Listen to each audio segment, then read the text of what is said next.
Hello everyone, and welcome at this 18th dive into a single story as we do over the weekends.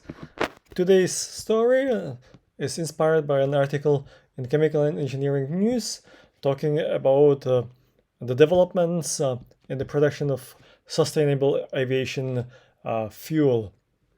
As in other uh, parts of transportation and other parts of economy, even here there's a desire to replace the normally used aviation fuel with sustainably sourced fuel.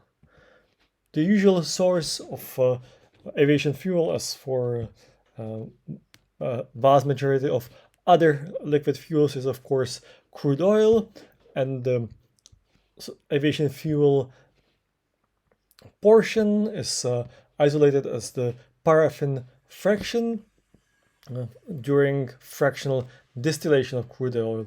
In principle, this fraction is fairly similar to the diesel oil fraction. It has hydrocarbons with a chain length of 8 to 16 carbons, but unlike diesel, it has more branched and more cyclical hydrocarbons, which make it less viscous at lower temperatures that are encountered when the jets fly high in the sky, as can be seen here. From the point of view of environment, especially from the point of view of emissions of carbon dioxide and global warming, it is estimated that aviation is contributing somewhere between 2 and 3 or even 3.5% of the global carbon dioxide emissions being emitted every year. It should also be noted that it's not only carbon dioxide that is being emitted by jets when they fly. It's water, vapor, soot, sulfate, other particles, and so on. So there is environmental considerations beyond carbon dioxide to be had when it comes to aviation and traveling by air. Therefore, there are now several processes that have been developed that enable us to source aviation fuel from other starting materials, not just from crude oil.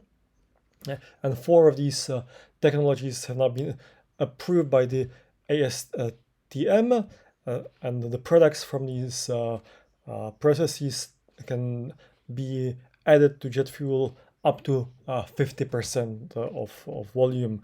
The reason why it is impossible to use them fully is because they don't contain aromatic compounds. That is, the sustainably sourced aviation fuels don't contain aromatic compounds which prevent various parts of the engines from degrading. So the 4 processes that are now available is the alcohol to jet process, which starts from sugar. Especially interesting is to start from cellulose, biogas, from points which don't compete with food, convert these to alcohols, ethanol, isobutanol, alkenes, then big alkanes, and to finally into the alkanes of the right shapes and sizes. Then the 2 next processes, the hydrogen esters and fatty acids process and the catalytic hydrothermolysis processes, start from fats, oils, greases, again ideally from used oils rather than from freshly made oils that will be made for purpose. And then the oils are processed in a different way but contain hydrogenation, breaking up of the triglyceride structure, once again isomerization and fractionation. And finally, the 4th approved process is based around the Fischer-Tropsch process. It's again, idea starts from things like trash, carbon dioxide from atmosphere, from industry, biogas, gives us syngas, mixtures of carbon monoxide and hydrogen, which is then processed in a Fischer-Tropsch conversion and isomerization, again to produce the alkanes of the desired shapes and sizes. There are of course other technologies that are being developed that are not yet fully approved, like these four. One of them is the power to liquid technology, which essentially tries to use carbon dioxide from, again, either captured from industry or captured from the atmosphere, combining it with hydrogen that should be produced by clean produced energy, electricity, and water hydrolysis. And again, this produces methane and Fischer-Tropsch synthesis to give us various kinds of chemicals, hydrocarbons, including those that are suitable as aviation fuel. And so by now there are a number of companies that have developed the processes to commercial scale. Some of them are mentioned here, such as Lanzajet, World Energy, or Synhelion. As you can also see on this slide, they do have buy-ins from big airlines such as United, Lufthansa, or Swiss.